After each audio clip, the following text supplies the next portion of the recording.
Cheryl Nutt, R.J. Dickens, James Barfield, Phil Journey, and tonight, Dr.Nabil Seyam. Now, KCTU5 presents Wichita's longest-running talk program, The River City Forum. Good evening and welcome to the River City Forum. This is your host, Nabil Seyam. As always, we start the show by promoting the Prospector Weekly newspaper. The Prospector Weekly newspaper can be found at over 575 different locations throughout South Central Kansas. Inside, you can read the articles written by Ron and Cheryl Nutt as well as R.J. Dickens. Inside, you can view the KCTU5 lineup, which you won't find anywhere else north of 47th Street. Pick up a Prospector today, because if you don't get it every week, you just will not get it. With that, we're going to start the show. We have a lot of things going on, a lot of politics, a lot of religion, a lot of things that I'm sure you would like to hear from me, because I am fair and I share with you a lot of information that none on the radio or TV stations that would like to share with you. Why? Because they are biased. I want to start off again, the situation in Iraq, the situation in Lebanon and in Israel, the situation in Afghanistan. It all affects each American, by the way.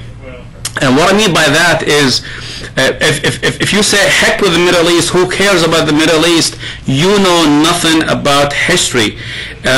Everything is in the Middle East. All the prophets and messengers started in the Middle East. The oil is in the Middle East. The economy is in the Middle East. The treasures is in the Middle East. Jesus is coming back and he will be in the Middle East. The judgment day is going to start from the Middle East.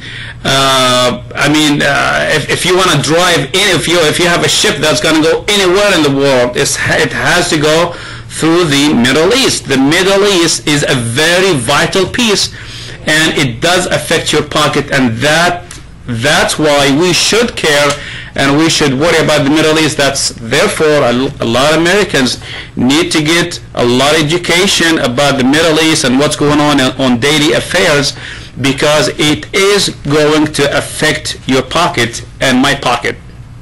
With that, again, so far in the conflict in Iraq, with the invasion of Iraq, we have 30,000 Iraqis. These are Iraqi troops have been killed. With that, 211,000 Iraqi civilians also have been killed. 380,000 Iraqi civilians have been seriously injured. In Afghanistan, we have 8,587 Afghani troops have been killed. With that, 25,000 and more Afghani civilians have been seriously injured. Now, with U.S. troops, I cannot give you a very accurate number. It's over 2,500 Americans have been killed in Iraq as of yesterday. Those numbers are increasing by the day. So therefore, I'm going to say a little over 2,500 U.S. soldiers have been killed in Iraq. With that, 39,000 plus U.S. soldiers have been seriously injured and crippled in Iraq. In Afghanistan, we have about 308 U.S. troops have been killed in Afghanistan. Out of that, we have 924 U.S. troops have been seriously injured in Afghanistan. The cost of war on Iraq cost your pocket and my pocket as American taxpayers $300 billion, with a big B, $300 billion as of today. A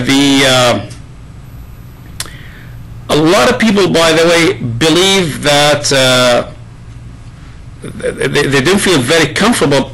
They don't feel very comfortable about the war in Iraq, and that the situation will not change in Iraq. Are we heading to a civil war in Iraq? God is the only one who knows that answer. However, all the signs inside and outside are declaring that as a fact, that we are approaching. In fact, today I talked to an Iraqi here in Wichita, and he said we are exactly at the gates of what we call a civil war in Iraq. Let's talk about Hezbollah and Israel and the conflict. Again, that should affect everybody's pocket and a lot of people's lives. 130 Israeli as well as Arab Israeli civilians have been killed in this conflict. 1,400 civilian Lebanese have been also killed in that conflict. Things that came out of Israel is the Israeli intelligence admitted their failure in Lebanon. Most likely the intelligence of, they claim that they didn't even know that Hezbollah had that much missiles or Katyushas. Israeli officials saying that Israel has mismanaged the war. Over the weekend, by the way, I was asked to give a speech in downtown Wichita at the Interfaith Ministry, and I met a rabbi, and he's going to come on my show next month. As I promised some of you, I will have somebody that will represent the Jewish faith. This way we'll have a dialogue, and we're going to talk about what is going on and what has been happening in the past 2,000 or 3,000 years. Hezbollah, by the way, has fired 4,000 Katyushas on Israel just in the past 31 days. A lot of people are asking questions. Are Hezbollah and Al-Qaeda going to be linked up? The answer is no. So those in the media who are trying to link Hezbollah and Al-Qaeda to give you a propaganda that those are Muslims, therefore they're going to link up, they're going to be united against America and all that. This is not true. Hezbollah is a domestic Lebanese party, is in Lebanon. Al-Qaeda is an international organization that is all over, and yes, they are a major threat to America. Who won the war?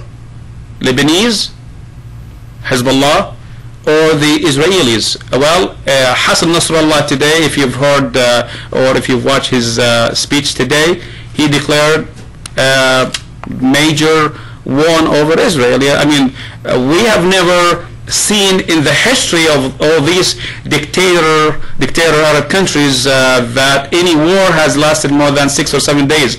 For a little group of people like Hezbollah to last 30 plus days, and you know, God knows what's going to happen tonight or tomorrow. Maybe this battle will continue.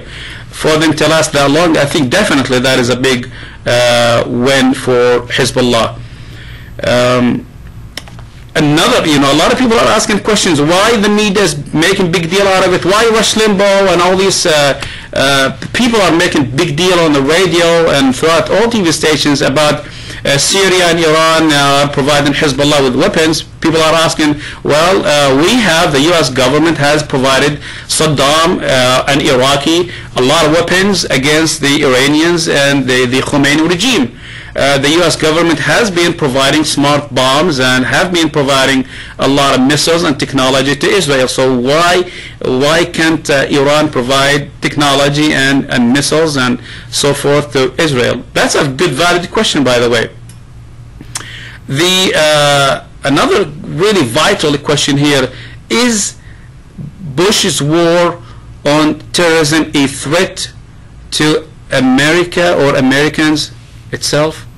Is what Bush is doing today nowadays is gonna, we all Americans, we're gonna pay the price? And the reason we say that, and if you could read those lines, by the way, in all of the Arabic media, that hatred breeds hatred, and for every act there is a react. And we see that, I think, with the Bush administration and with the failure, the American foreign policy, which is very failure to me personally. I think, and a lot of Democrats and Republicans do agree with me, that that we are trying to fight every spider, every cockroach that exists on this earth. We need to fight everybody, and they either follow our way or they are dictators and they are not good, and we need to remove them. So are we going to pay the price? Well, God forbid that for that thing not to happen. I would like to ask a question. If Jesus, peace be upon him, is our president today in America, how would he react to all these situations that are happening in today's world?